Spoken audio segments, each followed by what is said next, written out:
How to not make a remake. Exhibit A, Downhill, an American remake of the 2014 international film Force Majeure. Step 1, understand the theme. Most films, at least those worth remaking, have themes. Hey, that's what makes movies fun. Force Majeure explores the male ego and gender roles through the lens of a rocky marriage. At least that's my interpretation. Downhill decided to explore only gender roles, but at such a broad level that this story could have taken place anywhere with any characters. That's not my interpretation, that's just facts, because hey, this movie has nothing to interpret. If the original film has scenes that explore a certain theme, like say, the male ego, in an interesting way that doesn't feel easy to replicate, use this thing called creativity. Think of another way to explore that theme, because after all, a movie starts with a theme, and without it, what's the point? If you do decide to replicate, well, I'll let Step 2 handle this one. Step 2, pay tribute but purposefully. Force Majeure has tons of details, a lot of material for Downhill to play with, but don't be like Downhill and pay tribute in a lazy way. For example, Force Majeure has a sticker scene, a scene that brings us more into the dad's head as he feels his family is mocking him. If your movie doesn't need that scene, maybe you can cut it. But Downhill decided to keep this aspect, but threw all purpose out the door. They use stickers as something they put on their helmets, something that only matters to the plot because it gives Will Ferrell a reason to not want the helmet. Don't be like Downhill. Don't make an otherwise meaningful moment into a forgettable detail. It feels forced. Step 3. Be respective. That original film is the reason you have something to profit off of. Might as well be respective of it. Don't be like Downhill and take a film made by Europeans, starring Europeans, and proceed to make fun of Europeans. Don't stereotype Europeans multiple times throughout the movie as hypersexualized beings, especially when none of that existed in the original film. If you have to make the leads American, go ahead. It's why you're making the movie in the first place. But let's not make everyone who isn't American feel cartoonish. Step 4. Have a unique approach. If you're remaking this film, you must really have a unique approach, right?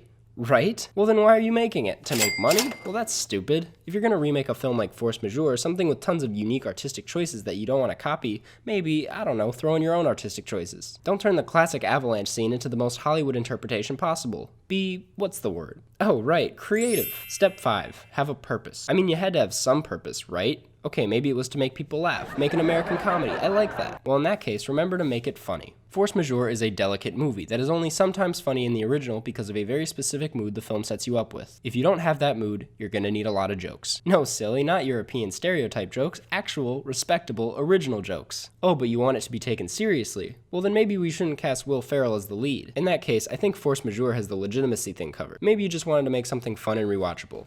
Well, a premise like this is meant to be approached kind of slowly and with depth. It simply doesn't work as a mindless film. In that case, you just wanted to make money. But once again, this isn't a very marketable film. I mean, with everything out right now, why would anyone care about this? Because it's a remake? Well, we already have the original, so why was this made? Guys, if you're gonna make a remake, before you throw a ton of money into it and Americanize a film that had no reason to be given this treatment, think to yourself, should I make this? Why should I make this? How should I make this? Because if you don't, that film might get forgotten pretty fast, like before you exit the theater fast, and it'll leave a lot of people wondering,